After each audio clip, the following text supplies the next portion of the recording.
Mata kuliah ini boleh saya akan share ininya.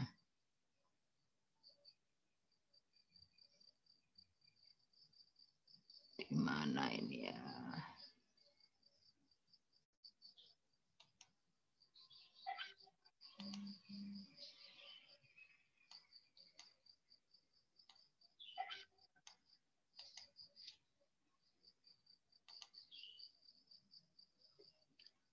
Ya, mata kuliah ini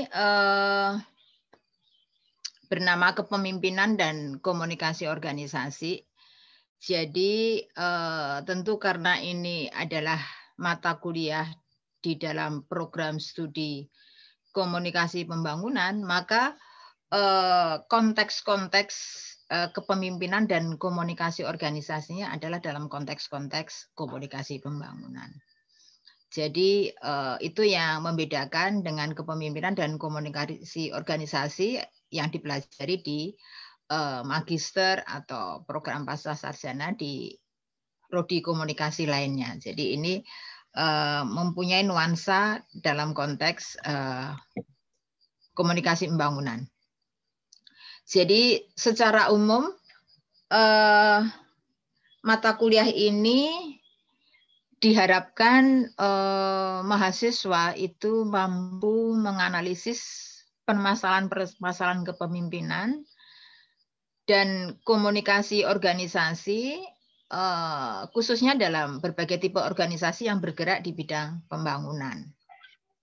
Lalu tentu konsep-konsep komunikasi yang konsep-konsep yang untuk membedahnya teorinya tentu berasal dari teori-teori komunikasi organisasi yang bisa jadi diperkaya dengan konsep-konsep atau teori-teori lainnya. Misalnya adalah teori-teori bidang-bidang kewirausahaan sosial, social entrepreneurship, karena kita memandang social entrepreneurship sebagai penggerak pembangunan yang penting di era sekarang ini. Jadi itu bagian yang perlu kita perhatikan. Lalu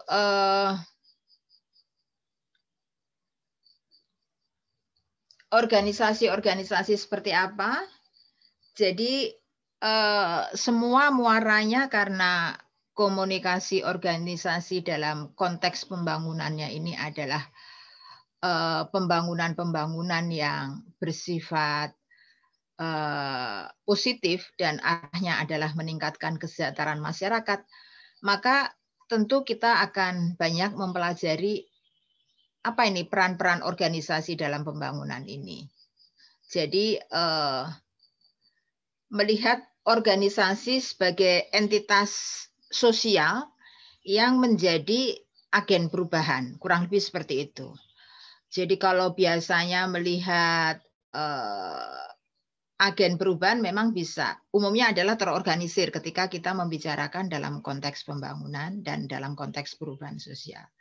Lalu kita melihatnya, kalau barangkali biasanya melihatnya dalam konteks bagaimana penyebaran inovasinya, kalau itu inovasi, atau bagaimana penyebaran pembaruan-pembaruannya, maka di sini diterangkan adalah bagaimana sistem organisasi itu mengelola sumber daya dan itu mendistribusikan untuk kepentingan eksternal. Jadi konteks kita pada umumnya adalah bagaimana organisasi itu memberikan efek eksternal, dan itu yang kita katakan eksternal itu adalah masyarakat dan bentuknya adalah kegiatan komunikasi pembangunan.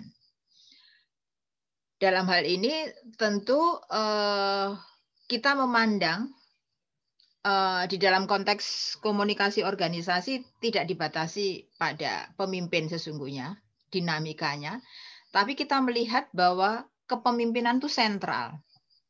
Sehingga judul mata kuliah ini ditonjolkan aspek kepemimpinannya, gitu ya. Walaupun tidak kita katakan, kita tidak anggap bahwa aspek-aspek dimensi komunikasi lainnya bukanlah tidak penting.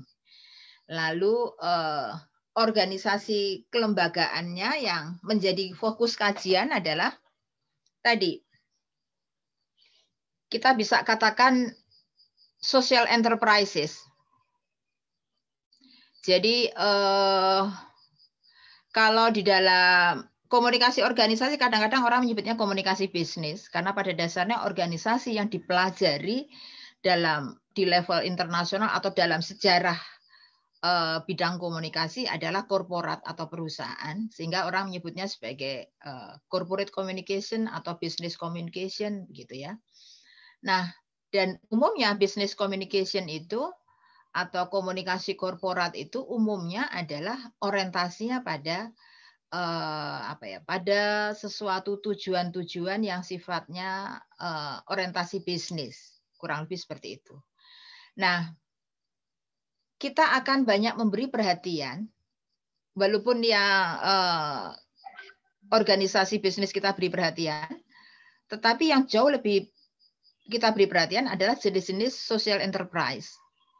Jadi perusahaan-perusahaan yang bergerak di bidang-bidang sosial dan atau orientasinya tidak semata-mata bisnis tapi juga sosial. Nah, dalam hal ini yang termasuk dalam kajian-kajian yang akan didalami dengan kuliah ini adalah tadi koperasi, BUMDes gitu ya. Badan Usaha Masyarakat Desa, startup e-commerce begitu ya. Banyak yang startup e-commerce itu yang punya orientasi kepada aspek-aspek sosial juga. Lalu juga kita punya perhatian pada Community Service Organization, CSO, LSM, tentu LSM. Lalu kalaupun ada perusahaan swasta atau bisnis, yang kita beri perhatian adalah tentu kalau dia punya kegiatan tanggung jawab sosial atau CSR-nya, Corporate Social Responsibility. Nah, disinilah kita bisa melihat bahwa bisa dibawa dalam konteks ini adalah tadi strategi-strategi yang umum di dalam komunikasi pembangunan itu, yaitu sejauh organisasi itu menjalankan fungsi-fungsi peningkatan kapasitas, gitu ya. Sejauh komunikasi organisasi itu dijalankan untuk tadi mobilisasi sosial, mencari dukungan, dan juga advokasi. Tentu advokasi itu lebih banyak dijalankan oleh yang sifatnya agak-agak aktivis begitu LSM, tapi juga perusahaan bisnis pun kadang-kadang juga melakukan advokasi. Jadi kita mengarah kepada hal-hal seperti itu. Dan tadi saya katakan ketika kita mempelajari komunikasi organisasi dalam konteks bisnis ini, kita akan dibawa pada melihat komunikasi organisasi dan tadi kalau dalam konteks pembangunan seringkali kita juga berpikir lembaga-lembaga pembangunan yang bergerak di bidang ini ya, di bidang-bidang sektor-sektor pembangunan. Dan tadi menyangkut dari yayasan, LSM, organisasi-organisasi civil society, lalu tadi organisasi-organisasi seperti koperasi, itu termasuk di situ, dan barangkali juga ada organisasi-organisasi yang terkait dengan pemerintahan. Itu juga akan banyak masuk di dalam konteks bagaimana kiprah mereka, organisasi-organisasi itu dalam memecahkan masalah-masalah di dalam konteks pembangunan. Itu yang kita akan ini kan ya. Tadi tentu secara spesifik kita akan membahas teori-teori, perspektif, konsep-konsep dalam kepemimpinan dan komunikasi organisasi. Kita akan membahas mulai dari peranan organisasi dan kelembagaan lokal dalam pembangunan, itu seperti itu. Lalu kita akan membicarakan isu-isu komunikasi pembangunan dalam konteks pembangunan, karena itu tentu tidak lepas. Lalu di situ masuk kita membicarakan bagaimana fungsi komunikasi dalam kepemimpinan. Lalu kita juga melihat komunikasi sebagai budaya organisasi. Lalu bagaimana untuk menyelesaikan tugas, membangun relasi, membangun kerjasama, itu bagian dari yang kita bahas. Juga menyelesaikan konflik, mengambil keputusan, mengembangkan motivasi. Jadi pendeknya itu adalah dalam konteks mengembangkan identitas budaya kelompok dan organisasi. Kita juga akan membicarakan cukup perhatian, yaitu mengenai corporate social responsibility, karena itu tadi yang kita gambarkan itu adalah komunikasi perusahaan yang punya concern terhadap masyarakat atau pembangunan, dan kita juga punya perhatian khusus kepada jenis-jenis social enterprise tadi. Nah, cerminan dari apa yang saya sampaikan tadi itu akan tercermin dalam siapa yang akan mengajar. Nah, timnya adalah saya sendiri.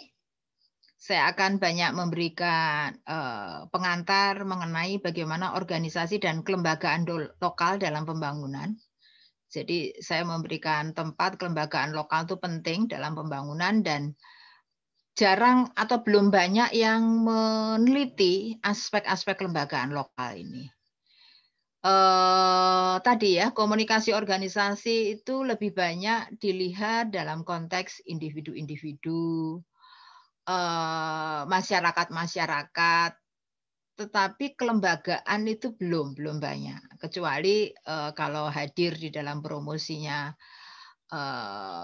Mas Satrio mengungkap bagaimana komunikasi budaya komunikasi di dalam membangun BUMDes. Nah, itu baru yang mendekati komunikasi pembangunan dalam konteks komunikasi organisasi. Yang lainnya umumnya lebih didekati dari tadi ya. Ada juga sebenarnya yang startup terkait dengan youth, terkait dengan anak-anak muda yang menggerakkan bisnis startup pertanian, itu ada. Lalu tentu nanti kita akan bahas konsep-konsep dasar komunikasi organisasi dan isu-isu komunikasi organisasi. Jadi ini adalah kuliah awal. Sebentar ya, saya tinggal dulu. Ini rupanya nggak ada tamu tapi nggak ada yang bukain.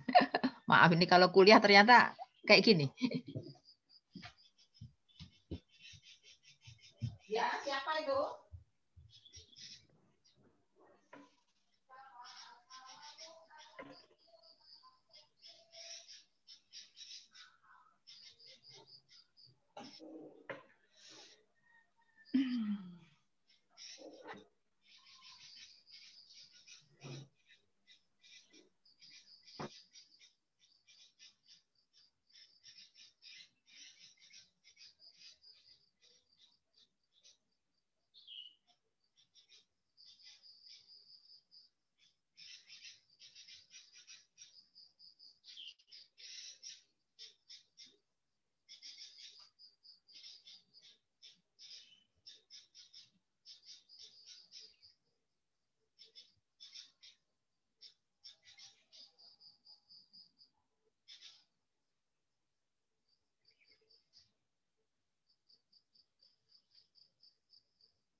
Oke, baik.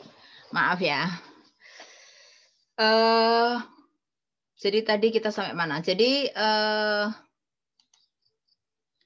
kita akan membahas tadi di awal-awal kita akan membahas organisasi dan kelembagaan lokal dalam konteks pembangunan. Tadi kita akan, karena ini awal-awal, saya akan membahas tadi. Jadi hari inilah disinggung sedikit mengenai peranan organisasi dalam pembangunan dan permasalahannya, pengantarnya. Mungkin minggu depan lebih full. Lalu kita akan bahas konsep-konsep dasar komunikasi organisasi, tentu supaya masuk kepemimpinan posisinya di mana, serta isu-isu komunikasi organisasi dan Yang lebih fokus lagi tentu dalam komunikasi organisasi pembangunan.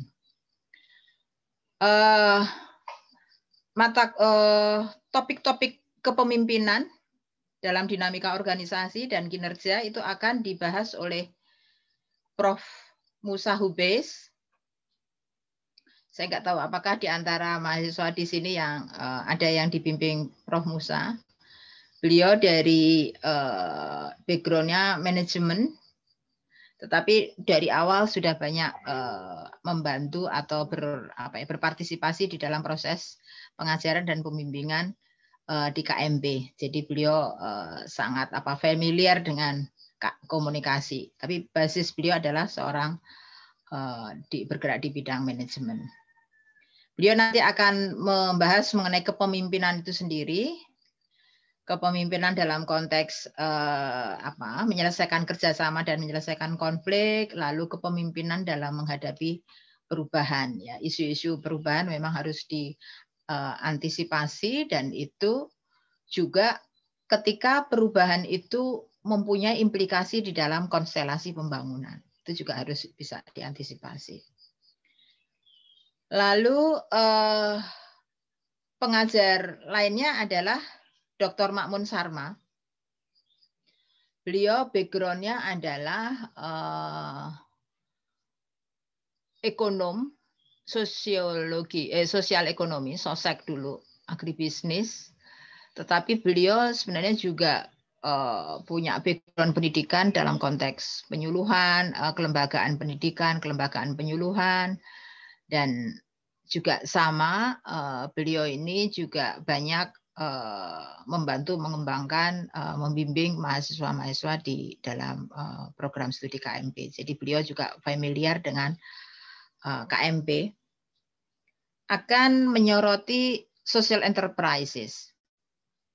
Jadi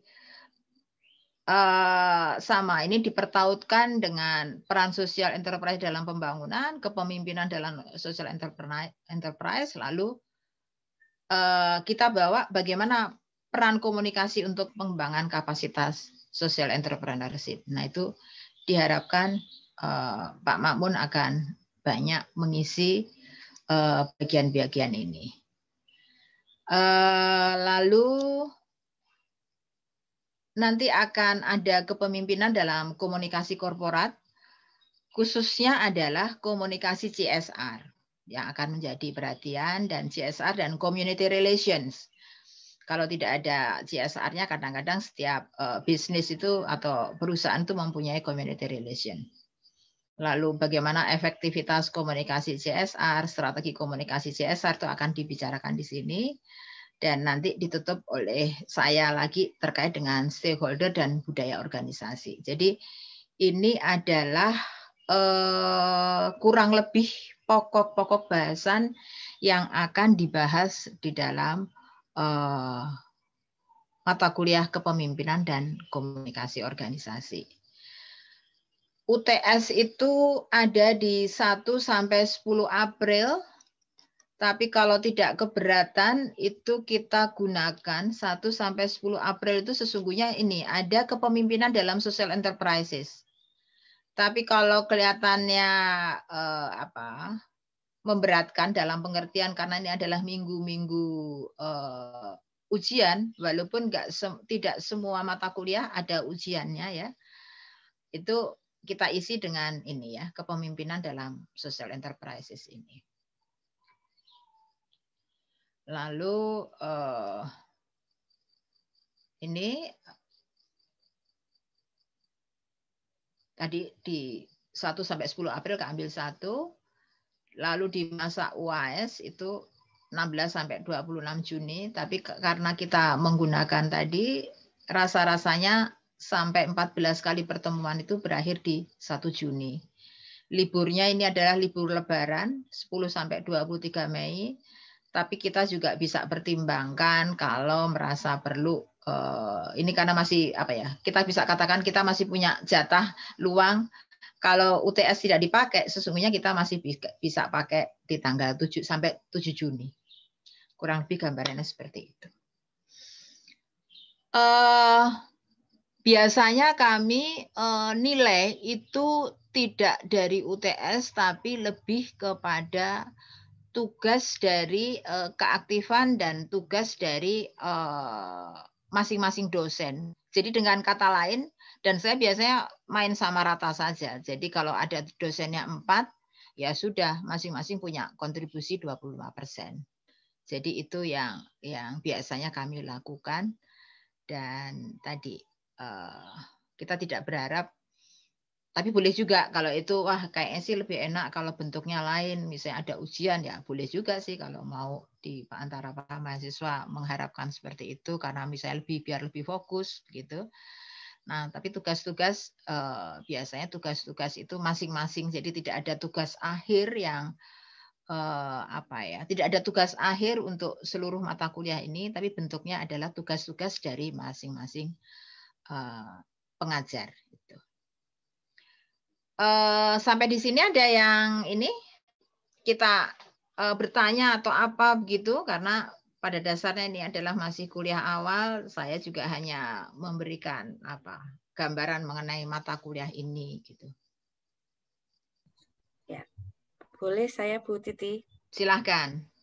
Ya, terima kasih Bu sudah diizinkan ikut pagi ini karena saya memang juga belum masuk di KRS, betul. Iya, karena kemarin masih hanya memberatkan topik khusus, tapi sepertinya kok saya membutuhkan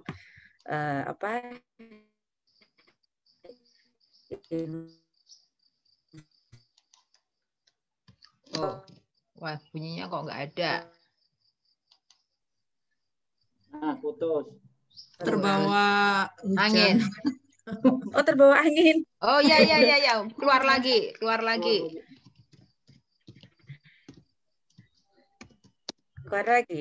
Suara saya bisa terdengar?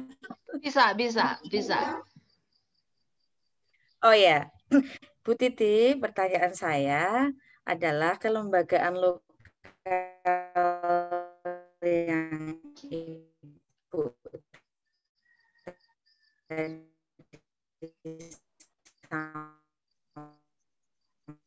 Waduh. Terbawa angin lagi.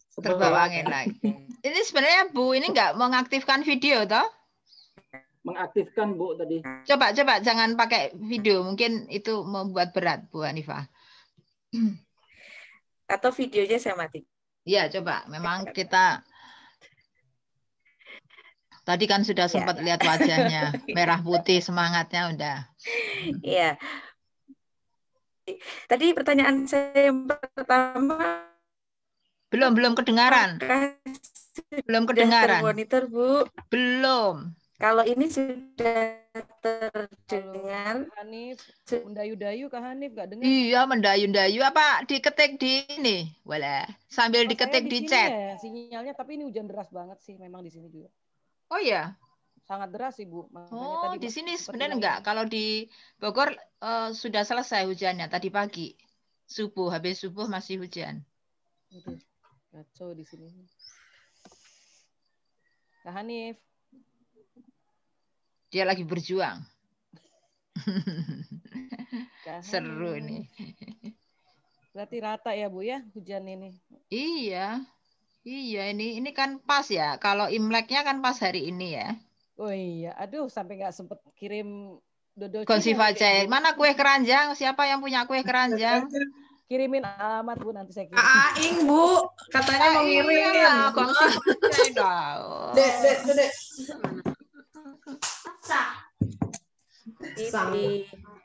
Kemarin sih ya 14 ya. Tapi saya sih selalu menandai itu tadi kalau setelah pasti sampai itu Gongsifa Jaya ini sampai Imlek, habis itu terus mereda. Sebulan Bu ya. Ya, itu. Gimana Mbak Hanifah? Ayo. Oh ya. Ya Bu, ini saya pindah ke lokasi lain. Oh ya, ini lebih jelas nih. Iya. Iya, tadi di teras belakang, ini teras depan. Ternyata lebih bagus. Itu ditandai ya, dilingkari, dikasih silang nanti sampai seterusnya. Siap. Soalnya sejuk di sana, Bu. Iya. Iya, Bu Titi, terima kasih sudah diperbolehkan tadi karena saya belum masuk KRS. pertanyaan Bu Titi menyampaikan kalau kita akan membahas komunikasi organisasi lokal ya. Apakah itu termasuk seperti kelompok tani, asosiasi-asosiasi begitu? Kalau iya, saya sangat membutuhkan itu Ibu untuk calon disertasi nanti. Kemudian yang kedua, Ibu tadi menyampaikan ada UTS, UAS gitu, dan nilainya akan lebih ke tugas. Tapi karena Ibu tadi menyampaikan UTS, apakah itu berarti akan ada UTS tidak tertulis? UTS. Oh, mboten. Tidak ada UTS, tidak ada UAS. Oh, begitu. Jadi Ya. seperti kemarin ya, Bu ya, tugas-tugas begitu ya, aja ya. Tugas-tugas karena terutama ya, kalau pengajarnya banyak itu kita lebih gampang diorganisirnya oleh masing-masing dosen pengajarnya. Bu, sekedar masukan aja sih Bu. Tapi ini minta maaf betul ya sebetulnya. Kemarin itu kan kami sempat ujian pakai LMS ya, kalau nggak salah. Itu kan juga ada yang terkendala teknis juga kemarin, jadi agak sport jantung juga. Untuk masukinnya gitu ya. Agak ngeri-ngeri sedap kayak saya kemarin terkendala teknis. Wah, agak serem juga saya itu. Artinya kendala teknis itu bisa saja sinyalnya atau apanya gitu loh, Bu. Atau cara ininya. Iya. Jadi mungkin bisa diantisipasi ke depannya. Bentuk ujiannya seperti apa? Essay gitu atau apa?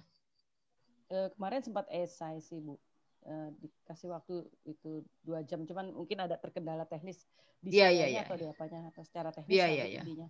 Iya. Agak ngeri-ngeri sedap, mungkin bisa dipertimbangkan untuk mungkin kita buat yang seperti tadi Ibu bilang. Ya, kalau enggak ya, kalaupun memang ada UTS mungkin agak konvensional saja akhirnya.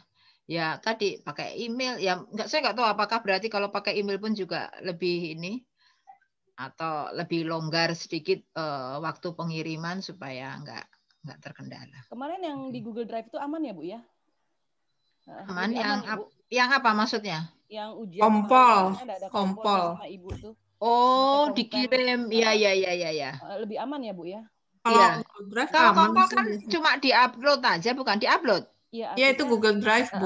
Oh iya, diupload. Di email, di Google Drive mungkin jauh lebih aman kali ya, Bu ya. Iya. Karena Bu Retno yang mengorganisir, jadi saya langsung nggak merasa Bu Retno membagikan linknya memang. Iya, ya lebih ini. Dan memang bagi kami juga enak juga sih. Maksud saya sudah ngumpul gitu, tinggal ngintip-ngintip, tinggal download. Itu. Iya sih Bu, masukan juga memang kalau untuk kayak kelas daring gini, kalau memang kayak ujian kata Kak Aing itu kayaknya memang agak efektif. Lebih baik memang tugas pribadi atau tugas individu, nah kayak gitu. Karena memang susah kan kalau dikasih waktu tiba-tiba hilang waktunya kan begitu kan. Iya. Iya, baik. Nanti saya sampaikan ke dosen-dosen lain supaya memikirkan tadi ya. Sama ini Bu. Bentuk-bentuk itu. Tadi saya sudah melihat paparan dari Ibu mengenai komunikasi peminat ini. Bu, Bu Hanifah tadi udah selesai atau belum? Udah Bu. Ibu sudah Bu, tapi belum dijawab pertanyaan-pertamanya. Pertanyaannya belum kedengaran kok. Coba. Organisasi di pedesaan tadi loh Bu. Organisasi lokal Bu, itu termasuk kelompok tani, asosiasi. Itu cuma satu itu pertanyaannya. Karena tadi kayak dinomorin ada pertama, kedua, satu ya. Yang 2 UTS tadi tentang. Oh ya, oke, sip. Sudah terjawab. Oke. Baik. Jadi pada dasarnya yang dipelajari termasuk itu. Jadi itu yang kita sebut kita akan memberat ke kelembagaan lokal. Tapi tadi saya katakan ada juga yang nggak lokal-lokal banget. Dalam pengertian ketika kita membicarakan CSR itu seringkali bukan kelembagaan lokal, tapi perusahaan-perusahaan itu punya interest atau punya kepedulian terhadap masyarakat sekitar. Nah itu kita pelajari. Lalu tadi memang kita pelajari juga tadi kelembagaan-kelembagaan lokal. Tetapi bentuk mempelajarinya memang kita tidak menjelaskan satu persatu ada ini enggak, hanya mengkategorikan saja. Ada kategori-kategori kelembagaan lokal yang tadi berbasiskan keanggotaan seperti Gapoktan begitu kan, ada koperasi begitu. Tapi prinsip komunikasi organisasinya kita gunakan komunikasi yang umum. Nah, justru nanti di tugas-tugas itulah masing-masing mengeksplor mahasiswa interestnya organisasi apa, itu mengeksplor sendiri bagaimana penerapan komunikasi organisasi di dalam konteks-konteks tadi. Gitu sih. Ibu, Itu izin saya bertanya ya, Bu. ya. Sepintas Gimana? saya melihatnya begini, Bu, tadi dari silabus. Ini seperti paduan antara ilmu SDM dalam kepemimpinan dan juga ada marketing communication ya, Bu ya. Sepintas, cuman ini lebih ke saya kurang tahu ini. Tolong. Oke, marketing communication itu maksudnya apa? Soalnya di sini kalau dari silabusnya tadi Ibu paparkan itu juga ada misalnya ada komunikasi corporate juga gitu kan. Terus ada yang untuk penyuluhan organisasi atau apa ini sepertinya saya menangkapnya ini kayak ada paduan antara ilmu SDM-nya dengan yaitu marketing communication-nya, Bu. Kalau ya. Mungkin lebih tepat ini kalau saya nggak tahu kalau pakai menggunakan jargon-jargon itu. Lebih tepat barangkali kalau SDM dalam pengertian bahwa peran pemimpin ya dalam pengertian itu ya barangkali. Tetapi kalau dalam marketing communication sebenarnya lebih ke kalaupun kajian komunikasi organisasi sebenarnya komunikasi eksternalnya dan komunikasi ini lebih ke korkom mungkin ya Bu. Bagaimana? Gimana Bu Is? Bukan ke marketing communication tapi ke corporate communication karena ada CSR. Ya. Oke. Nah, saya juga jadi belajar menghubungkan dengan apa yang sudah dikenal istilah-istilah di dalam komunikasi organisasi. Jadi lebih ke arah sana memang. Tetapi tadi penekanannya hendaklah yang punya efek ke peningkatan kesejahteraan masyarakat. Jadi khalayaknya itu agak unik begitu. Jadi bukan ke customer gitu kan, tetapi kepada masyarakat. Ya tadi CSR itu paling mudah menggambarkan komunikasi CSR itu yang akan banyak diberi perhatian. Kalau itu korporat. Tapi bisa jadi organisasi itu tidak selalu dalam bentuk korporat kan. Tadi misalnya koperasi. Koperasi dia bukanlah kelompok karena dia lebih terorganisir dari sekedar kelompok. Tadi atau kita bisa juga mengkaji tadi kan BUMDes badan usaha milik desa tadi. Dia juga tidak bisa dikatakan korporat dalam pengertian orientasinya bisnis sekali bukan karena dia dan sangat lokal, sangat nuansa kearifan lokal, budaya itu sangat kuat dibandingkan korporat. Korporat budayanya mungkin lebih budaya lokalnya itu tidak terlalu nampak walaupun ada ya. Tapi budaya bisnisnya yang barangkali lebih kuat. Nah, ini yang justru perpaduan itu kalau yang saya amati di kajiannya Mas Satrio itu yang tentang BUMDes itu yang memang menarik adalah bagaimana mengajak orang desa berbisnis, tapi berbisnisnya itu enggak bisnis-bisnis yang kasarannya pelit banget yang hitungannya profit sekali, enggak. Dia harus punya orientasi sosial dan itu nampak BUMDes itu menjalankan itu. Dia menjalankan itu karena ekonominya adalah ekonomi lokal. Jadi di situ menariknya. Disitulah baru komunikasi pembangunan itu punya makna. Kalau tadinya sangat bahwa segala macam dana itu adalah basisnya dari negara, ini jenis-jenis BUMDes, jenis-jenis social entrepreneur itu bisa atau biasanya juga dana itu dari negara donor begitu kan? Kalau ini enggak, ini dari masyarakat, dari lokal. Jadi menarik karena ekonomi lokalnya dibangkitkan lalu memajukan masyarakat sekitar. Jadi cerita-cerita kemandirian, cerita-cerita partisipasi dalam ekonomi itu muncul di cerita-cerita BUMDes. Dan ketika yang melakukan adalah masyarakat sendiri, dikelola mereka di antara pemimpin-pemimpinnya, mereka sangat terutama ya tadi case di BUMDes itu, BUMDesnya Mas Satrio itu Panggung Harjo itu kelihatan sekali bahwa nilai-nilai budaya organisasinya itu budaya-budaya yang banyak terilhami dari budaya lokalnya, budaya etniknya dalam hal ini adalah Jawa misalnya. Itu menarik di situ. Itu yang dipelajari.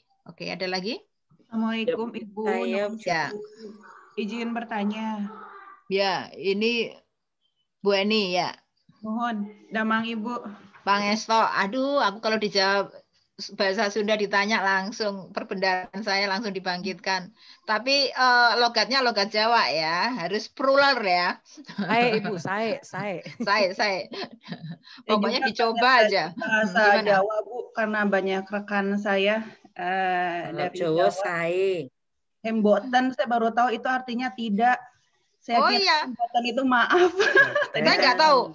Kalau di Sarden, Unpad, sarden. apakah kalau di Unpad nuansanya nuansa Sunda? Nggak tahu juga. Ini kalau di sini masih ya walaupun IPB isinya beragam, tapi kadang-kadang Jawa itu juga masih kadang-kadang malah dialek Sundanya tuh nggak terlalu kelihatan. Iya Bu, saling belajar ya Bu ya. Ya nggak apa-apa, seru. Gimana? Saya mau bertanya, ini kan komunikasi organisasi ya, tentu saja tidak bisa dilepaskan dari sumber daya manusia atau Betul. ada tema berkaitan dengan kepemimpinan. Saya juga tertarik tentang kepemimpinan karena disertasi saya juga mungkin bisa dikaitkan dengan tema tersebut. Pertanyaan saya, apakah pendekatan atau teori-teori kepemimpinan yang dulu saya belajar ya berkaitan dengan organisasi yang sifatnya profit, Ibu ya, apakah akan sama dengan tadi kalau kata Ibu kita harus meng-highlight komunikasi organisasi di sini itu tujuannya adalah untuk sosial ya Bu ya. Ya. Tapi apakah secara pendekatan dan teori akan sama Ibu yang digunakan dengan komunikasi organisasi yang sifatnya profit atau komersil dengan yang tadi BUMDes gitu kan ya, atau kayak LSM non profit dan lain sebagainya? Sejauh ini sih kita masih menggunakan teori-teori kepemimpinan yang umum itu yang memang basisnya umumnya adalah terkait dengan bisnis. Selama ini sih masih terwadai dalam pengertian masih ada gaya-gaya kepemimpinan otoriter, demokratis, laissez-faire gitu-gitu tuh masih bisa juga berlaku atau ketangkap, atau kalau mau didekati dengan kepemimpinan transformatif itu juga masih kita bisa gunakan. Itu. Sama ya Bu ya. Jadi masih sama. Tapi dalam konteks yang berbeda, nuansa yang berbeda. Iya. Justru itulah nanti selama ini sih masih bisa itu. Nanti tinggal yang saya karena ada bimbingan saya satu lagi yang untuk S2 itu meneliti kepemimpinan dan dalam konteks social entrepreneurship dalam ekowisata, dalam wisata lah, community based tourism. Jadi wisata yang berbasis komunitas itu dia melihat dalam konteks komunikasi kepemimpinan transformatif, itu nampak juga ciri-ciri lokalnya ada, tetapi masih bisa untuk menjelaskan, masih bisa. Terutama ketika dipertemukan dengan social entrepreneurship. Ketika social entrepreneurship, lalu tadi ada nuansa-nuansa bagaimana memanfaatkan budaya untuk menerjemahkan visi misi organisasinya, lalu dalam menyampaikan tentu gaya bahasanya, iklim komunikasinya itu agak lain lagi. Karena tadi ya settingnya community based, jadi pertemuannya tidak formal, cara coachingnya itu tidak formal tapi langsung di lapangan. Jadi nuansa-nuansa itu ketangkep kalau ketika kita bicara ke kelembagaan kecil-kecil seperti itu. Oke, gimana Bu Eni? Hatur nuhun Ibu. Sami-sami. Hanifah Bu lagi. Ya. Ya. Bu, di deskripsi mata kuliah ini di website itu ada knowledge sharing. Oh, ada ya? Nanti juga ada Bu. Karena sepertinya saya butuh itu. Knowledge management, knowledge sharing di dalam organisasi begitu Bu. Apakah nanti juga akan dibahas di sini? Oke, ya itu sih sebenarnya bisa juga diminta begitu, bisa juga diminta. Kita bisa kita bicarakan, kita bisa diskusikan dalam knowledge management itu. Karena lagi-lagi saya itu kok bisa beda ya, mungkin di narasi di sana lupa belum diedit dan lain sebagainya.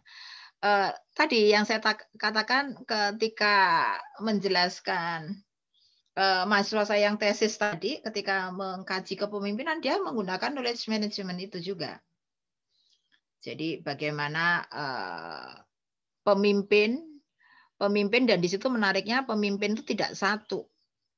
Ketika di community based tourism itu ada pemimpin yang kayak apa ya, dia memang lebih untuk inspirasi untuk hal besar, tapi ada hal-hal yang teknis itu ada pemimpin-pemimpin di divisi masing-masing dan sama pentingnya. Itu menarik karena lagi-lagi ini karena desa ya. Jadi ada satu pemimpin yang sifatnya menghubungkan dengan membangun jaringan, bla bla bla gitu ya. Lalu ada itu orang yang lebih tua. Lalu ada pemimpin anak-anak muda. Karena ini community based tourism dan sekarang itu tourism itu banyak menggunakan media sosial. Nah, orang-orang anak-anak muda inilah yang menguasai teknis tadi, knowledge sharing-nya, knowledge management-nya di situ. Ada knowledge mengenai teknis dan ada knowledge yang tadi, dan umumnya disampaikan dengan tacit knowledge gitu. Jadi itu cerita bagaimana ketika orang desa atau organisasi di desa dipaksa harus maju, maka ada kayak dua kepemimpinan yang saling menopang. Satu yang senior, yang tadi jaringannya kuat, pengaruhnya cukup kuat. Jadi kalau banyak mempelajari penyuluhan itu cerita-cerita orang-orang yang punya kosmopolitan, karakter kosmopolitan. Lalu ada anak-anak muda yang tadi masih pandai menguasai teknologi, di situ mereka berkolaborasi. Ya. Satu lagi Bu Titi. Ya. Bu, referensi yang perlu kami ini Bu, yang dasar misal kayak komunikasi organisasi, kalau itu sebagai sebuah teori seperti teori komunikasi yang lain kemarin di semester kemarin, itu apa Bu? Oh ya, nanti salah satunya adalah kita akan bahas kalau yang umum ya handbooknya Jablin itu ya. Ada yang punya enggak ya? Nanti saya itu kan lah, saya ini karena terus terang laptop saya belum diungsikan, itu file-file ternyata masih di sana. Saya buka di email ternyata nggak pernah melakukan pengiriman lewat email, jadi belum bisa terdownload. Jadi ada handbook Jablin itu, Frederick Jablin atau siapa ya? Ada nggak yang tahu? Putnam atau sama Putnam. Itu di situ ada handbook itu seperti umumnya lah, handbook itu dia akan membahas tren-tren konsep-konsep yang berkembang. Nah, kita ambil dari situ aja karena itu sudah ringkasannya. Ada khusus chapter mengenai atau tema terkait dengan kepemimpinan, kita akan banyak ambil dari situ. Lalu nanti kita akan banyak harus membaca jurnal-jurnal, mau nggak mau. Jadi jurnal-jurnal itu ada jurnal khusus social entrepreneurship. Itu kita akan dekati di situ. Jurnal-jurnal publik, bukan publik, jurnal CSR juga ada. Nah, itu tantangannya kan mengkombinasikan antara komunikasi dengan sesuatu tadi kan. Komunikasi dengan CSR, komunikasi dengan social entrepreneurship gitu. Nah, itu kita memang belajarnya jadi meramu sendiri. Itu. Karena memang kalau saya dekati misalnya membuka jurnal komunikasi bisnis, saya cari yang social enterprise gitu, nggak ada, nggak muncul. Jadi memang orang-orang, kebetulan yang saya buka memang yang SAGE. Jadi mungkin orientasinya di luar sana itu ya memang komunikasi-komunikasi korporat. Jadi yang punya interest seperti itu belum banyak begitulah. Kalau ada yang mengkaji sosial tadi enterprise atau social entrepreneurship, itu tentu teman-teman dari manajemen bisnis gitu-gitu ya.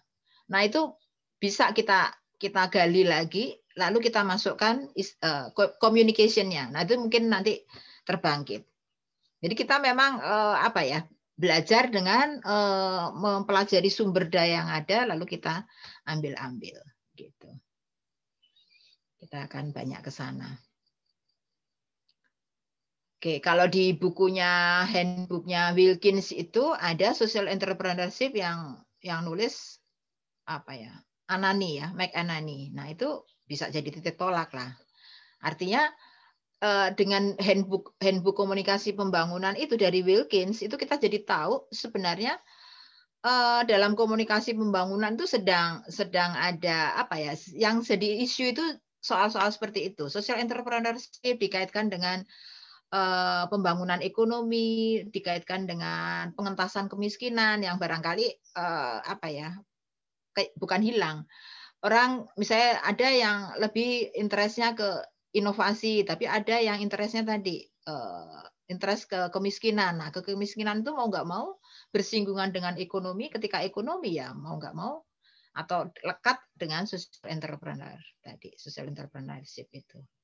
Kalau tidak basisnya dari agen pembangunan, tidak dari pemerintah. Gitu. Ada lagi bagaimana yang suara anak S2 nih? Izin bertanya, Bu. Boleh, boleh. Ferry, Bu. Ya, gimana? Mau bertanya terkait masalah social enterprise. Apakah lembaga keuangan mikro itu juga termasuk social enterprise, Bu? Ya, ya. Orientasinya lebih ke sosial juga, gitu. Ya. Dia di mana ini ya, kelembagaan mikro itu sebentar, saya juga lupa. Kelembagaan mikro itu apakah concernnya cuma menjangkau orang-orang yang mampu kredit yang kecil atau ada kegiatan-kegiatan yang ada unsur sosialnya? Ya, itu kalau sih di Pak tempat Heri. saya itu, Bu, ada tiga kegiatan, Bu. Dia ada on farm-nya, off farm sama non farm. Jadi ada 3 kegiatan kalau di LKM di tempat saya. Oke. Non farm itu artinya berarti LKM itu kredit mikro itu menjangkau untuk kegiatan-kegiatan ini, kegiatan-kegiatan ekonomi yang di pertanian gitu. Yang off farm-nya apa?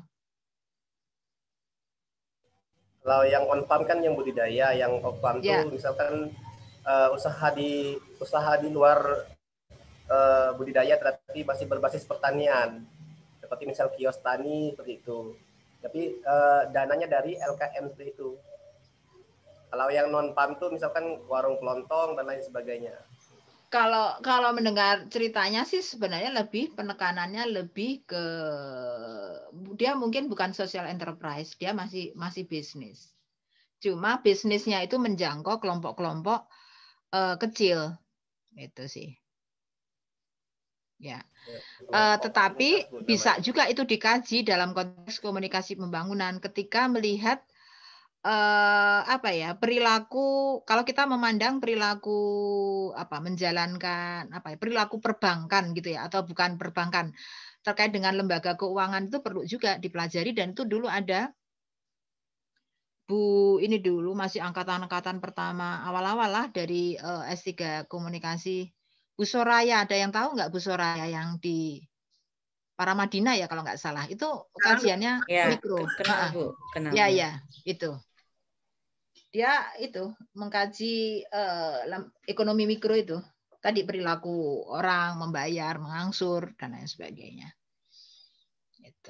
Itu perilaku. Berarti kayak microfinance yang Muhammad Yunus gitu ya, Bu ya? Oh iya itu. Ya betul. Itu yang di Anani itu. Begitu kan? Ya, Grameen Bank itu. Grameen Bank, Bangladesh itu ya. Ya, itu termasuk itu. Jadi kalau ada unsur-unsur sosialnya, nah, yang tadi yang lembaga keuangan mikro itu kalau ada unsur pendampingannya itu lalu menjadi muatan sosialnya menjadi tinggi. Ada, Bu, pendampingnya ada. Ada. Di tiap desa itu ada. Nah, itu di situ saya kira unsur ininya ya. Unsur sifat sosial itunya, sifat social enterprise-nya mungkin munculnya di situ. Oke. Izin Bu Titi. Ya.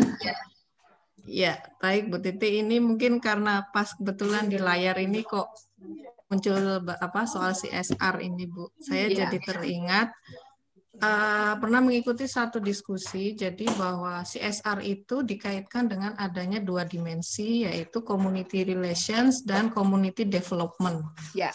Nah, apakah mungkin dalam konteks mata kuliah ini community development-nya itu menjadi bagian dari community relation atau seperti apa? Karena mungkin nyambung tadi Kak Aing dan Kak Nurul ya, Bu ya.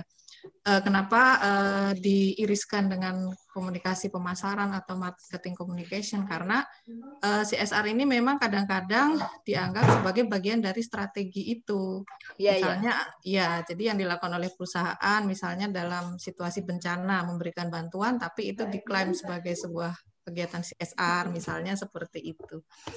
Mungkin itu aja sih Bu. Oke, iya. Ya, makasih Bu Farida. Jadi CSR di CSR sendiri kan sekarang juga bergerak terus perkembangannya ya. Itu menurut saya itu bidang yang menurut saya sangat cepat, sangat cepat dan sangat reaktif, bukan reaktif dalam pengertian itu ya.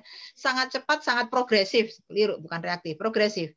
Sampai jurnalnya aja kan ada communication CSR, lalu CSR-nya sendiri itu prinsip-prinsipnya itu sudah bergerak gitu.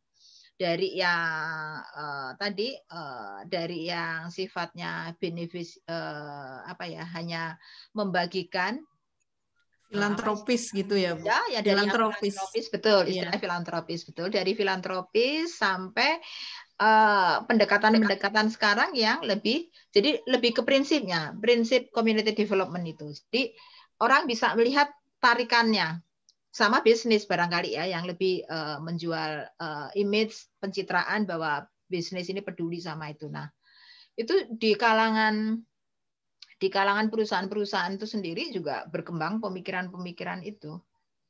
Nah, kita tadi silahkan kalau mau didalami sampai ke arah sana, tapi yang jelas tadi sementara ini kalau orang KPM, karena itu diajarkan dari S1 juga, kita biasanya membahasnya juga dalam konteks tadi sejauh mana CSR itu menerapkan prinsip-prinsip pengembangan masyarakat, itu kita bicarakan.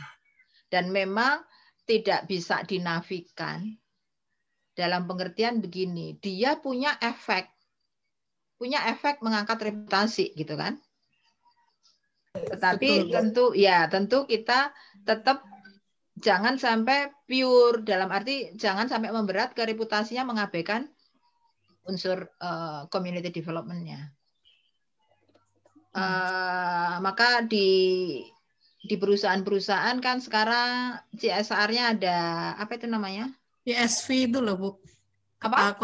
Corporate Shared Value, CSV. Ya, itu Corporate Shared Values, dan ini loh kita itu banyak perusahaan-perusahaan yang dapat dari Menteri Lingkungan Hidup itu yang yang hijau itu apa namanya Pak? Siapa yang tahu ya?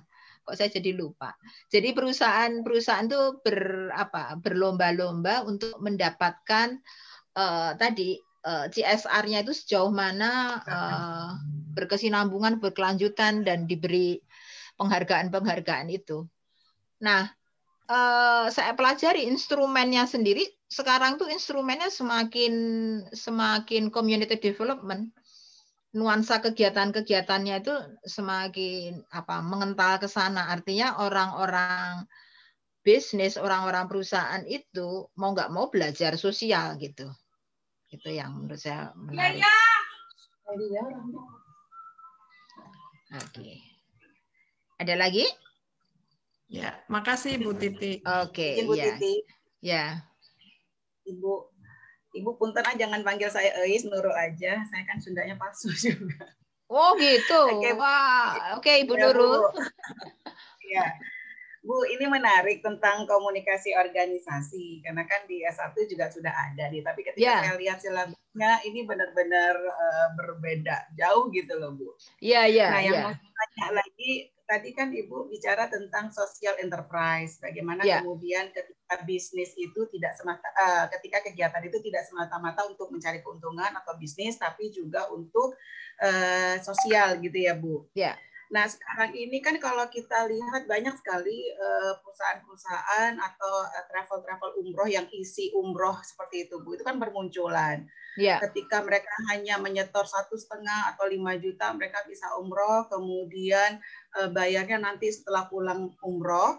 Nah, itu kan ada pendampingan juga, Bu. Tidak semata-mata ada satu perusahaan atau travel umroh, tapi ada pembiayaan dari lembaga keuangan non-bank gitu. Ya. Nah, apakah ini masuk ke dalam contoh social enterprise? Karena kan di sini juga kita akan melihat perubahan perilaku orang yang akhirnya tertarik untuk ibadah, walaupun dengan cara bayar di belakang setelah mereka umroh. Apakah ini juga termasuk ke dalam satu organisasi atau kegiatan sosial enterprise, Bu Titi? Terima kasih. Oke, kalau ini nampaknya bukan, Ibu. Bukan termasuk yang kita beri perhatian tadi, social enterprise yang kita pelajari dalam konteks komunikasi pembangunan. Karena komunikasi, ya kecuali kalau barangkali ya suatu saat menempatkan kesejahteraan itu adalah masalah ibadah, menjalankan ibadah dan ibadahnya umrah gitulah mungkin ya. Karena kita kan selama ini membicarakan komunikasi pembangunan itu, terutama negara berkembang, itu adalah lebih ke bagaimana kesejahteraan itu masih ke ekonomi, jadi kemiskinan. Jadi ketika itu bersinggungan dengan masalah-masalah sosial kemiskinan, social enterprise yang seperti itu yang kita angkat. Sebenarnya ke arah sana. Itu concern kita. Terima kasih, Ibu. Assalamualaikum, Bu Titi. Silakan Bu Isma. Ya, Assalamualaikum Bu.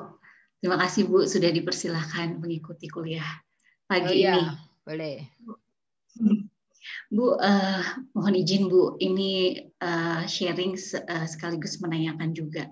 Ya. Ada beberapa kesempatan karena pekerjaan saya sempat ketemu dengan teman-teman di tingkat desa gitu ya Bu ya. Ya. Mereka punya lembaga di desa gitu, tetapi mereka kesulitan untuk mengakses dana desa seperti itu karena mungkin kurangnya kedekatan dengan pimpinan-pimpinan di tingkat desa dan sebagainya.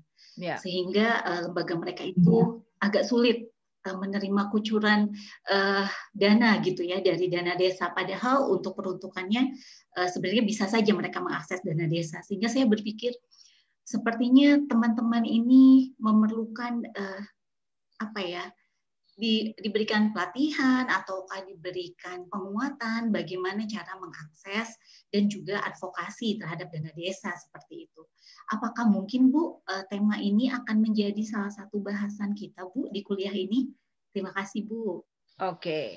Jadi kalau itu dibawa dalam konteks komunikasinya pemerintahan desa itu bisa. Itu bisa. Jadi kekhasan mata kuliah ini kan melihat di level organisasi itu sih. Ketika organisasi itu lalu berperan sebagai agen pembangunan, itu biasanya kita bisa mengkajinya ya tadi. Walaupun begitu tidak selalu orang ingin mengkaji dalam level organisasi. Kalau kita kaji di level organisasi itu bisa. Dan tadi mungkin minggu depan kita akan bahas. Jadi kelembagaan lokal pembangunan itu antara lain adalah kelembagaan administrasi pemerintah desa. Pemerintah gitulah. Government. Local government itu bisa kita bahas dalam konteks organisasi. Dan sebenarnya juga bisa juga. Saya pernah juga membahas bagaimana humasnya Departemen Pertanian itu juga bisa kita kaji dalam konteks komunikasi pembangunan. Hanya waktu itu saya pernah nulis di jurnal itu lebih saya lihat sebagai public relation dengan ruang publik. Jadi membahasnya kayak gitu. Waktu itu ya karena tadi kan ketika Departemen Pertanian memposisikan informasi itu untuk public relation, orang jadi melihatnya seperti ini. Orang melihatnya atau yang ditayangkan adalah waktu itu menterinya Pak Anton. Jadi tayangan-tayangan itu tentu tayangan-tayangan yang mau mengatakan kesuksesan menteri itu gitu toh. Nah, ketika ditanya bagaimana respon khalayaknya dalam hal ini petani, mereka merasa itu bukan kami gitu. Pertanian yang diceritakan itu bukan kami. Itu kan menunjukkan bahwa Jadi yang digambarkan itu terlalu indah-indah sedemikian rupa sehingga dalam hal ini bagi stakeholdernya petani itu merasa itu bukan ini, kami itu masih dibelit masalah kekeringan, masalah ini. Kalau karena kepentingan public relation kan yang digambarkan keberhasilannya melulu kan, sisi-sisi itu tidak ada. Jadi memang menjadi tantangan bagi kita yang orang komunikasi pembangunan, bagaimana misalnya agen pembangunan, dalam hal ini Departemen Pertanian, mempertemukan apa yang disuluhkan, penyuluhan dalam pengertian komunikasi pembangunan ke arah grassroots sama public relation. Itu bisa berbenturan. Kalau enggak di ini. Nah, tapi kan sekarang juga public relation itu juga sudah mulai ini juga kan, sudah mulai dikritik dan mereka juga memperbaiki diri dalam pengertian tadi, nggak bisa juga orientasinya terlalu ke dirinya sendiri, ke bisnisnya, ke organisasinya kan, dia juga harus punya orientasi ke khalayaknya. Gitu. Bisa itu. Tadi kalau tertarik, tadi saya katakan masing-masing bisa membawa case-nya dipelajari dalam case yang lebih suka gitu, yang lebih familiar gitu juga boleh. Kalau kaitan dengan pekerjaan, mungkin tadi ya dipilih organisasi-organisasi yang terkait dengan pekerjaan. Ini kan siapa yang penyuluh di sini? Pak Heri kah? Siapa ya? Saya lupa. Ya Bu, saya Bu. Pak Heri. Oh ya Pak Heri ya. Misalnya ingin mengkaji bagaimana sih BPP atau apa ya? Ya dalam hal ini bisa BPP-nya bisa. Ya BPP masih ada ya. Saya khawatir keliru lagi ini karena ada Kostra Tani ya apa? Masih Bu. Masih kan. Nah itu masih kan ada. BPP ya. Itu kalau diteropong dari komunikasi organisasi seperti apa? Itu kan bisa juga di situ. Kita ini kan. Ya. Oke. Ya Bu, hatur nuhun Bu. Oke, baiklah. Jadi mungkin saya lanjutkan sedikit. Sebentar. Ibu Pera belum terilhami sesuatu, Ibu Pera? Iya Bu. Oh, langsung. Tadi tunggu kesempatan Bu. Oh iya. Baik Bu, saya kan rencana disertasi saya masalah IT dikaitkan dengan bagaimana peran dari kepemimpinan yang informal Bu di pedesaan. Nah tadi terkait dengan materi kepemimpinan dalam menghadapi perubahan. Apakah nanti kita mempelajari bagaimana peran pemimpin informal seperti pemuda desa yang dia tidak terlibat dalam organisasi tapi mempengaruhi masyarakat, Bu.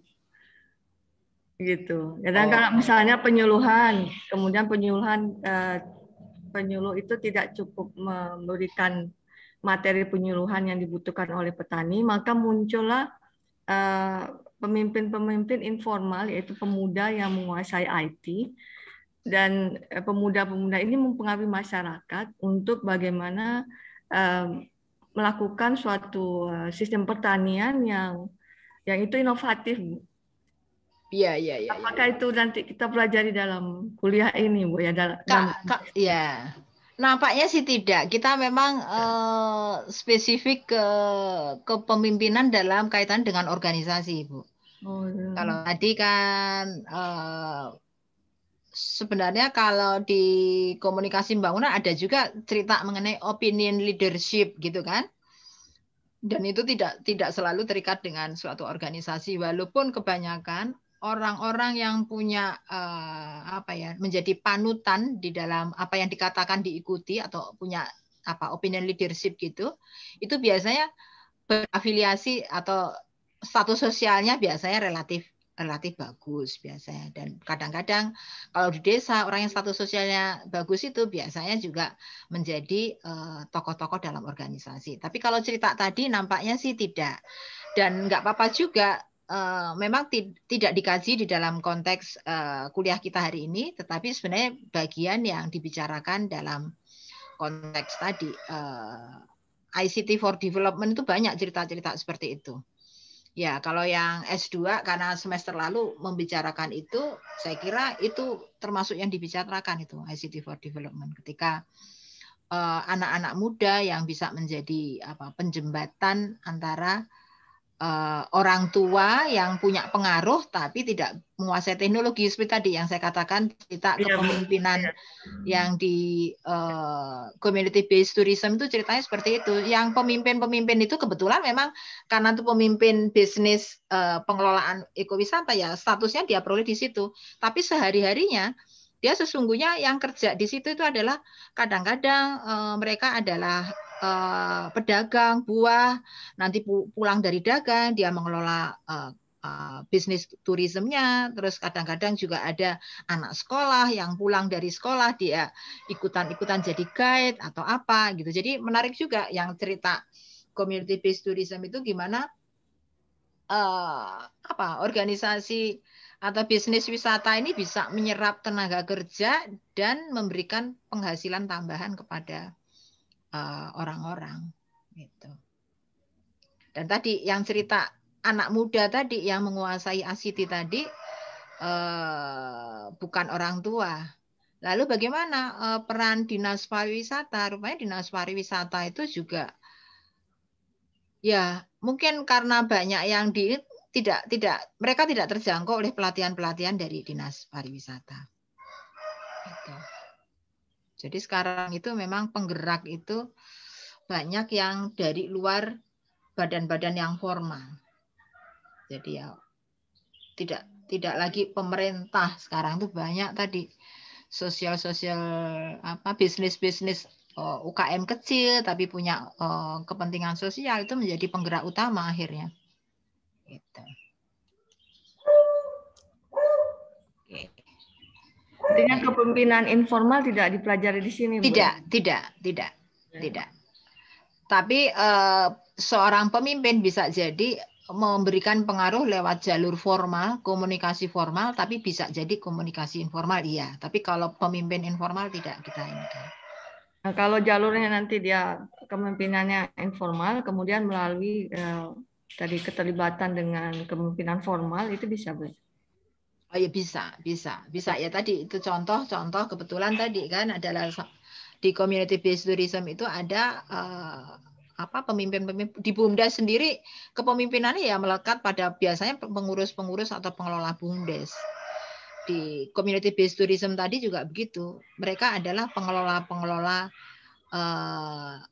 wisata itu, ada yang bagian tadi kan, ada yang ketuanya yang dianggap ketuanya tapi juga ada yang ketua yang di divisi-divisi itu, di pelaksananya sendiri, tapi mereka punya peran yang tadi ya, punya peran yang khas tadi ya. Kalau terkait dengan visi misi itu barangkali yang lebih senior, tapi kalau dalam menangani, dalam mengeksekusi kegiatan-kegiatan itu anak-anak muda, karena tadi mereka lebih terampil, lebih punya kapasitas kemampuan untuk ini mengembangkan itu. Bu Titi, kalau misalnya kepemimpinan pemuda itu dia terlibat dalam kelompok tani, bisa, Bu ya? Bisa. Jadi artinya komunikasinya itu yang dipelajari di sini adalah komunikasi yang kelembagaan ya? Iya betul. Ini komunikasi di dalam kelembagaan. Jika nanti petani yang muda itu berkelompok dalam kelompok tani itu bisa ya, Bu? Betul. Dan bisa. Di dalam kelompok tani itu dia berperan sebagai agent of change itu. Iya, betul.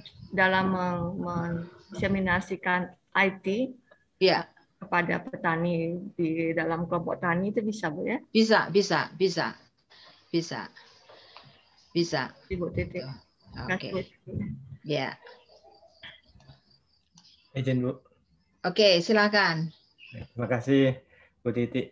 Menyambung tadi pembahasan dari Mbak Farida dan Kak Aing soal CSR itu, yang sebagian sebenarnya bukan sebagian, tapi sudah dibahas, beberapa juga dibahas di kompol oleh Bu siapa itu tadi, waktu Bu Amelia ya. Oh iya, benar. Tugas juga itu, Bu. Iya. Menarik. Bagaimana terutama perusahaan-perusahaan besar yang tadi Titi sudah menyinggung, sudah mulai fokus tidak hanya program-program charity gitu, tapi pada community development ya. Beberapa ada kritik-kritik juga sebenarnya terhadap perusahaan-perusahaan itu, misalnya itu hanya tidak sebagian hanya melihat sebagai community development, tapi ada persoalan besar bahwa mereka-mereka yang serius soal CSR itu ternyata beberapa itu adalah perusahaan-perusahaan konglomerasi yang punya persoalan lingkungan yang besar gitu misalnya soal kehutanan, soal deforestasi dan sebagainya gitu. Nah, itu menarik. Yang kedua itu tadi menarik juga di sini akan dibahas soal kepemimpinan di civil society organization gitu ya, NGO, LSM yang mereka juga mengembangkan community development misalnya aliansi masyarakat adat, Greenpeace atau ini yang kadang-kadang berseberangan begitu strategi komunikasinya dengan kelompok-kelompok yang CSR itu gitu. Bahkan mungkin sering tabrakan begitu. Mungkin akan menarik sekali kalau ini bisa yang lain juga sering ada kritik terhadap akademisi gitu ya, atau peneliti yang sering mengambil dalam tanda petik proyek-proyek itu, sementara sering mengabaikan bahwa itu didanai oleh konglomerasi yang yang mendapat kritikan tajam gitu. Itu sih Bu.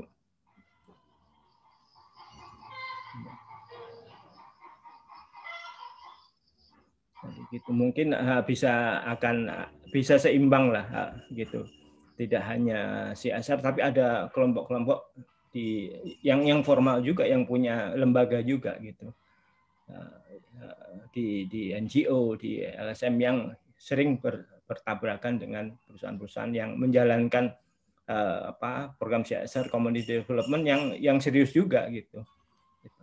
Saya kira itu. Ya.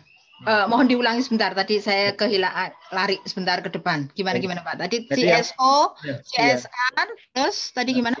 Jadi CSR itu tadi sering ada kritik CSR itu yang serius memang seperti dari membangun community development serius ada dana besar, tapi di belakang itu banyak ada kritikan bahwa itu dari perusahaan-perusahaan yang bermasalah di bidang lingkungan. Gitu. Beberapa peneliti itu karena mungkin sebagian peneliti akademisi mengambil CSR itu kelihatannya menutup mata ya, atau mungkin lumayan lah mereka membangun gitu ya, itu kan kalau yang lain urusannya yang lain gitu. Sementara menarik juga ya di kuliah ini juga membahas kepemimpinan organisasi yang memang lembaga yang dari NGO ya, beberapa kan Aman, Walhi yang juga membangun community development, capacity development di tingkat akar rumput juga, yang sering bertabrakan dengan CSR dari perusahaan-perusahaan besar ini. Ya, betul. Jadi betul tadi kita memang tarik-menarik antara pesimis dengan CSR bisnis itu tadi cara menutupi kekurangannya tadi yang saya lupa itu yang dari KLH itu selalu diberikan penghargaan lah CSR dengan yang emas apa itulah, menunjukkan bahwa bagaimana kepedulian itu tidak hanya masyarakat tapi juga ke lingkungan. Nah, memang biasanya ya saya sendiri kadang-kadang juga kalau bekerja sebagai konsultan untuk CSR gitu, itu memang kelihatan mereka itu kadang-kadang pokoknya ya itu tadi unsur strategisnya itu kelihatan sekali bahwa yang penting ada sesuatu kegiatan dan itu bisa mengangkat reputasi. Jadi memang dia nggak punya kepedulian apakah itu efeknya ke masyarakat luas apa enggak gitu. Dan itu biasanya argumennya perusahaan.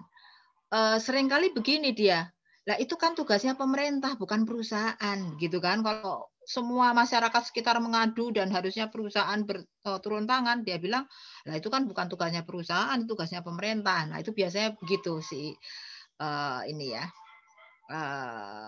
sikapnya CSR. Nah kaitannya dengan LSM, banyak juga sekarang itu di dalam bisnisnya itu dalam perusahaan itu ada yang CSR itu bagian dari public relation. Ada yang mereka bikin divisi sendiri gitu kan, bikin divisi sendiri yang ngurusi CSR. Ada juga perusahaan yang mungkin merasa nggak mampu, nggak punya sumber daya. Saya ingat waktu ke mana ya? Yang di Pekanbaru yang minyak itu apa namanya? Yang perusahaan minyak, kalau Freeport kan di Papua. Kalau di Pekanbaru apa ya? Lupa saya. Nah, itu aja yang apa? Exxon. Chevron, sorry. Chevron tuh menurut saya kan besar kayak gitu. Tapi nggak punya tuh divisi CSR. Menurut saya itu saya aneh aja. Sementara kalau di Indosemen itu masih mendingan. Indosemen tuh CSR-nya menurut saya lebih serius. Lebih ada ininya lah, ketahuan divisinya apa dia membina langsung. Nah, kalau Chevron tuh kayak nggak terlalu kelihatan ininya CSR-nya. Nah, kalau Pertamina saya lupa. Pertamina itu memutuskan untuk akhirnya menggunakan meng-hire LSM untuk mengembangkan CSR-nya. Nah, tetapi itu juga tidak ini juga lucu juga karena yang mengembangkan adalah LSM, jadi dia lebih pendekatannya lebih community development. Tetapi masyarakat ini jadi nggak mengenal Pertaminanya begitu loh. Padahal jadi bendera Pertaminanya jadi nggak terlalu kelihatan, tenggelam oleh si LSM itu. Jadi memang jadi tarik-menarik antara reputasi brandnya perusahaan sama kaitannya dalam hal ini CSR sebagai community development. Itu sih. Ya. Itu di lapangan memang tadi tarik-menarik antara bisnis sama ini memang jadi kuat begitu. Walaupun kalau di perusahaan-perusahaan besar tuh ahli-ahlinya ya sebenarnya kalibernya juga ini juga. Oke. Ada lagi? Siapa lagi ini? Saya, Bu. Ya, silakan. Ya. Terima kasih Bu Titi untuk kesempatannya dan izin bertanya. Saya ingin bertanya terkait ini Bu tentang komunikasi organisasi di aspek perusahaan ya. Tapi saya ingin mengaitkannya dengan lingkungan juga Bu. Ya. Kan kalau kita lihat tentang SDGs itu kan memang ada aspek lingkungan yang berorientasi pada pembangunan berkelanjutan. Ya. Nah, biasanya itu kan kalau perusahaan itu lebih orientasi kepada profit, sedangkan dia tidak begitu memperhatikan aspek lingkungan. Contoh misalkan ketika bencana kemarin ya itu di Kalimantan. Dari referensi yang saya baca itu kan memang ada sebagian lahan hutan yang kemudian terkikis ataupun hilang dan dialihfungsikan sebagai perkebunan, kemudian pertambangan. Nah ini kan merusak lingkungan dari sisi kegiatan kooperatif sendiri. Nah nanti apakah dalam perkuliahan ini kita juga mempelajari tentang krisis perusahaan terhadap aspek lingkungan atau memang hanya mempelajari secara struktural saja? Karena menurut saya juga penting untuk kita kaji terkait dengan kaitannya kegiatan korporat dengan pembangunan berkelanjutan seperti itu, Bu. Ya sih bisa sejauh kita bicarakan dalam konteks CSR kita bisa kaji itu. Tetapi memang kita tidak mengkaji khusus mengenai tadi ya kayak yang nuansanya ke AMDAL gitu tidak. Dampak itu tidak. Jadi selalu dalam tadi kalau CSR memang nanti masyarakat memang dalam perspektif masyarakat dari kacamata masyarakat pasti dia itu tidak hanya perhatiannya tidak hanya ke bisnisnya saja kan, tidak hanya urusannya ke CSR-nya responnya, tapi juga ke segala perilakunya si perusahaan itu. Sehingga setelah ditotal baru masyarakat ini merasa perusahaan ini menguntungkan apa enggak gitu kan. Kalau bahasa masyarakat kan seperti itu. Punya dampak ke dia itu ya biasanya bahasanya dampak itu ya dampak ekonomi, dia dapat kerja, itu yang paling simpel kalau masyarakat di sekitar perusahaan itu. Dia selalu bayangannya ya orang-orang di sekitar masyarakat di sekitar Chevron itu juga akan merasa seperti itu. Dia merasa oke lah Chevron bikin kegiatan-kegiatan barangkali pemberian beasiswa, tapi kan bukan beasiswa kepada anak-anak sekitar situ. Beasiswa lebih ke anak-anak di kota. Nah, bagi masyarakat sekitar kurang relate yang seperti itu. Ya tinggal di mana ya, biasanya kalau di pertambangan kan ada ring-ringnya begitu ya, ring-ring pengaruh itu dan lain sebagainya. Ring-ring ring operasional dan itu persinggungannya dengan masyarakat sekitar. Lalu ya itu memang nanti bisa dikaji kalau nanti mau mengkaji penelitian mengenai CSR, komunikasi CSR itu tidak hanya komunikasi terhadap programnya, tapi seringkali juga bagaimana menangani keluhan-keluhan masyarakat. Misalnya nih, umumnya kan perusahaan itu melihat masyarakat tuh kayak ini aja kan, pengganggu gitu toh. Terutama kalau tambang gitu ya. Ya, saya sih menangkapnya cenderung kayak gitu. Masyarakat tuh seperti mengganggu, makanya ditenangkan dengan diberikan program CSR gitu, seolah-olah seperti itu. Nah, sementara kadang-kadang masyarakat juga melihat perusahaan tuh kayak mereka memperlakukan seperti ini juga, memperlakukan seperti manusia. Si Chevron ini sombong amat sih misalnya gitu ya, karena misalnya untuk masuk wilayah itu gitu dia harus melalui pemeriksaan dan lain sebagainya. Emangnya kita itu apa gitu? Apa kita itu pencuri ya gitu-gitu. Jadi seringkali komunikasi itu nuansanya itu seringkali enggak sesuatu yang sepenuhnya termuat di dalam program itu, tapi relasi perusahaan sama masyarakat sekitar itu tadi terungkap dari tadi masyarakat merasa dihargai, merasa diperlakukan tadi tidak diperlakukan sebagai perusak keamanan. Sementara barangkali memang dari kacamata perusahaan memang tadi masyarakat itu memang bisa membahayakan karena kalau dia beroperasi atau bekerja di batas-batas dekat saluran-saluran pipa atau apa itu bisa membahayakan. Nah, gitu ya. Jadi persepsi relasi antara perusahaan dan masyarakat sekitar itu seringkali sangat diwarnai dengan kebutuhan-kebutuhan atau masalah-masalah yang dirasakan masing-masing pihak kan. Perusahaan merasa masyarakat itu mengganggu, sementara masyarakat merasa perusahaan itu sombong, ngasih kerjaan karyawan itu hanya orang-orang luar Jawa, luar Sumatera gitu ya biasanya. Jadi sumber kecemburuan juga kadang-kadang gitu. Iya. Walaupun juga ada tantangan-tantangan tadi kan supaya CSR berhasil ya mempersiapkan masyarakat sekitar supaya bisa bekerja ke dalam. Tapi pun kalau begitu ya daya tampung perusahaan pun juga nggak bisa besar. Nah itulah tarik-menarik antara harapan sama ini kenyataan yang ada di dalam masyarakat. Oke. Itulah. Oke, ada lagi? Menanggapi sedikit boleh Bu? Boleh. Gimana? Ya. Kadang ada ini Bu, masyarakat itu kan contoh misalkan kasus yang di ini ya Kinipan, hutan adat di Kinipan di Kalimantan sana. Itu ada masyarakat adat yang memperjuangkan hutan adat dan kampung adatnya itu dan mencoba untuk menggugat perusahaannya, tetapi malah si masyarakat ini yang sedang berjuang ini malah dipolisikan oleh perusahaan. Itu kan sering terjadi di Bu di perusahaan tambang seperti itu. Betul. Ya, betul. Itu memang ini isu keamanan itu paling ini kalau ya pertambangan itu memang paling juga ini juga berat juga kalau terkait dengan CSR itu. Sementara kadang-kadang perusahaan pun seringkali merasa kan ada tuh uang-uang CSR yang diserahkan ke istilahnya ya kalau di pertambangan tuh. Harusnya di sana dikelola gitulah seringkali. Nah, tapi masyarakat sekitar masih menuntut ke mereka ke perusahaan secara langsung. Ya, itu memang masalahnya menjadi kompleks ketika itu perusahaan-perusahaan itu adalah perusahaan-perusahaan besar dan tadi ya kalau perusahaan besar itu kadang-kadang juga aspek politiknya juga ada juga gitu, nggak pure bisnis ya, ada juga politiknya juga. Gitu. Oke. Terima kasih Bu Titi. Terima kasih. Ya, sama-sama. Oke.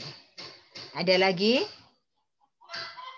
Ya, mungkin untuk sementara seperti itu. Kalau nggak ada pertanyaan, ya kita masih. Bu Titi. Apa gimana Mbak Nifa? Mumpung bertemu, ini tidak bertanya tentang komunikasi organisasi, tetapi tentang topik khusus, Bu. Oh iya, boleh sekarang. Tadi saya sudah. Siapa tadi? Nggak apa-apa, boleh. Topik khusus gimana? kemarin kami sudah masukin di KRSA, di situ topik khusus yang ada dipilih adalah yang 3 SKS. Kemudian sementara kami pilih dulu, Bu. Tapi pertanyaan kami selanjutnya adalah apa yang harus kami lakukan? Kami harus menemui siapa dan bagaimana topik khusus itu? Apakah topik kuliah topik khusus itu sesuai topik, bisa dikelompokkan sesuai topik atau sesuai pembimbing? Matlun. Sip, ya ini PR saya berarti karena selama ini topik khusus itu memang baru selama saya membimbing, selama saya di KMP itu baru 2 kali. 2 kali itu kebetulan saya, nggak tahu apa kejadian lain ada lagi. Satu Bu Anissa itu, Mbak Anissa, satu lagi ada mahasiswa S2. Itu, dan itu saya bimbing langsung. Nah, kalau peraturan umum di IPB itu memang proses pembimbingan itu bisa oleh ketua komisinya, boleh bisa juga oleh anggotanya. Ada lagi, saya lupa, ada lagi yang dia diperlakukan sebagai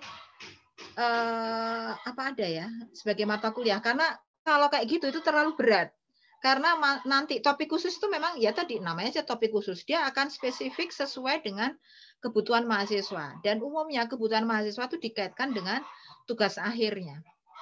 Jadi memang yang pas adalah para pembimbing. Nah, tadi Pak Effendi ya kalau nggak salah melontarkan, ada yang sudah berinisiatif, lalu ada yang sepertinya dosen pembimbing yang tidak familiar. Nah, itu memang tugas saya.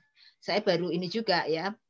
Jadi nanti saya akan meinikan ke para dosen, mempersiapkan, mungkin juga kadang-kadang mungkin karena nggak tahu bagaimana membimbingnya aja itu sih. Jadi nanti saya akan sebarkan secara luas karena kalau banyak kan memang berarti nggak mungkin misalnya kalau gampangnya yang barangkali yang dosen pembimbingnya saya gampang karena saya sudah mengenal bagaimana cara membimbing, tapi yang lain saya kira perlu juga diberitahu bagaimana teknisnya, lalu bagaimana proses pembimbingannya.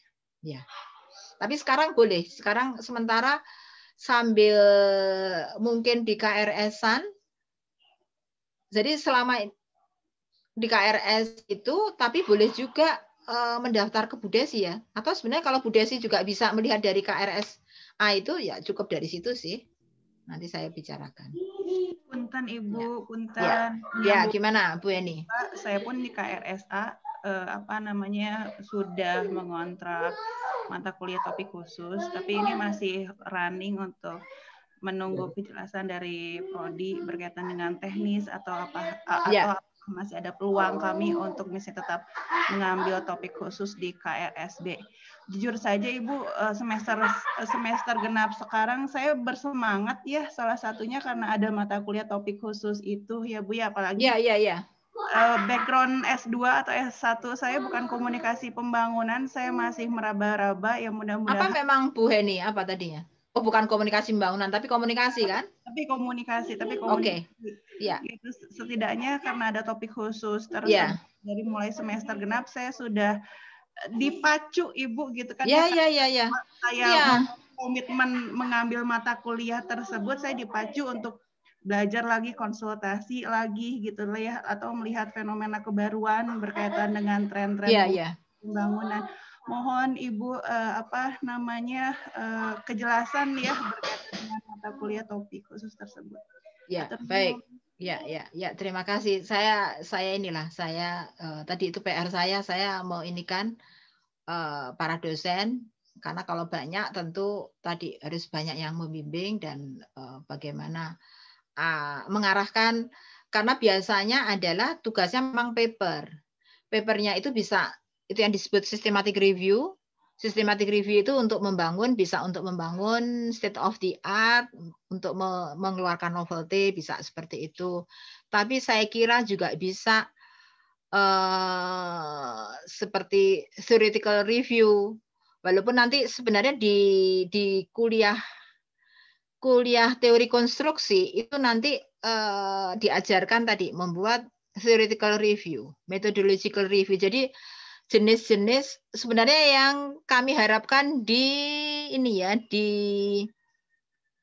tugas di komunikasi pembangunan lanjutan. Tapi rupanya belum terlalu rapih lah. Mungkin juga ini kan waktu itu adalah kuliah pertama mengenal komunikasi pembangunan. Jadi bentuk papernya itu masih beragam, bukan yang teoritik. Nah, untuk teori konstruksi teori ini akan paper-papernya itu lebih paper-paper yang sifatnya teoritik. Nah, untuk tadi sekaligus di topik khusus itu juga begitu. Topik khusus itu karena dia bukanlah produknya adalah paper itu ya paling yang berguna, yang paling relevan dalam konteks kaitannya dengan tesis atau disertasi ya tadi terkait dengan mempersiapkan, memperkuat proposal itu. Dan kemarin kalau kami diskusi nanti 2 mata kuliah ini teori konstruksi teori itu juga sangat kuat menopang menopang kesiapan untuk prelim tulis maupun lisan dan menyiapkan proposal. Itu. Nanti kami siapkan itu. Jadi antara lain bentuknya systematic review. Dulu penjelasan mengenai systematic review itu biasanya kami sisipkan di dalam mata kuliah metode penelitian.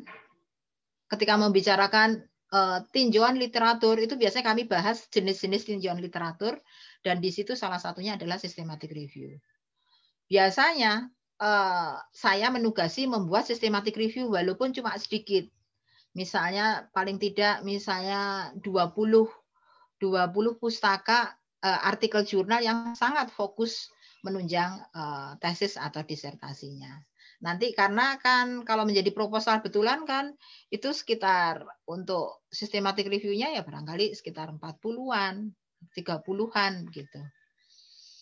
Yang Bu Anissa lakukan itu dulu saya lupa apa 50 atau 40-an lah.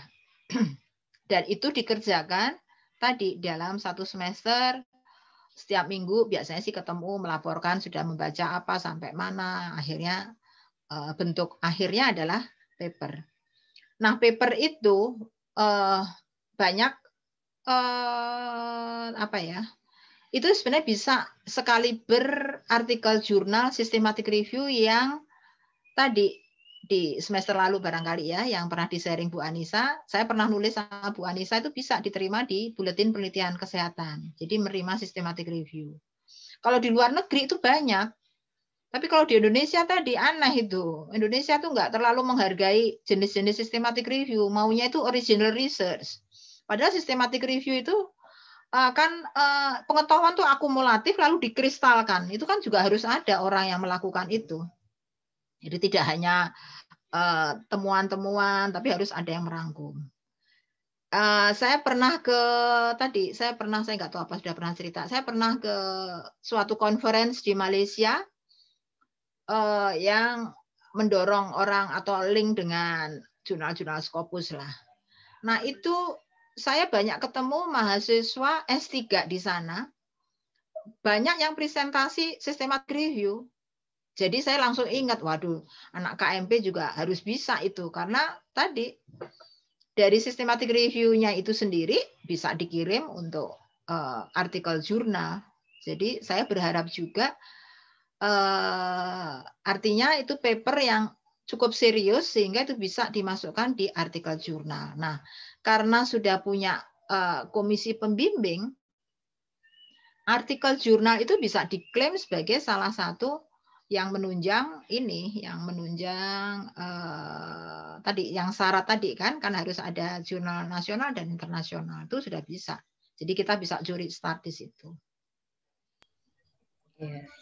Mungkin di antara ini mungkin saling ini aja. Ini kan mungkin ada yang aktivis perjurnalan Aspikom jurnal apa itu? Kan ada kan jurnal komunikasi Abjiki ya.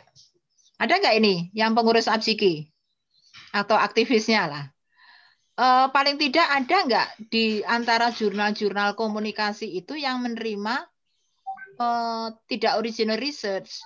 Nah kalau tidak menerima dan itu Sinta 2 itu kan bisa lumayan buat kita. Tapi kalaupun nggak di Abjiki ya di jurnal-jurnal sosial lah.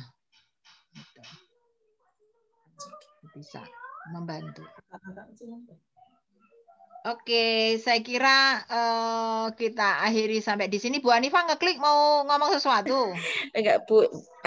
Seandainya ada pelatihan gitu tentang systematic review dari Prodi gitu, Bu, dan di awal begitu biar gurunya tidak terlalu tersasar.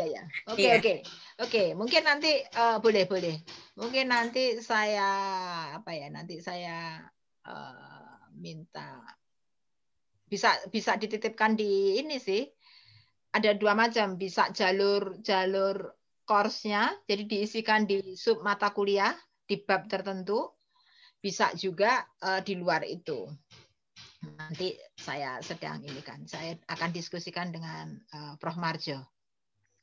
Memang kami juga terpikir tadi apakah perlu bisa tadi ada suatu mungkin tutorial atau apa begitu ya, semacam itu bisa juga. Gitu.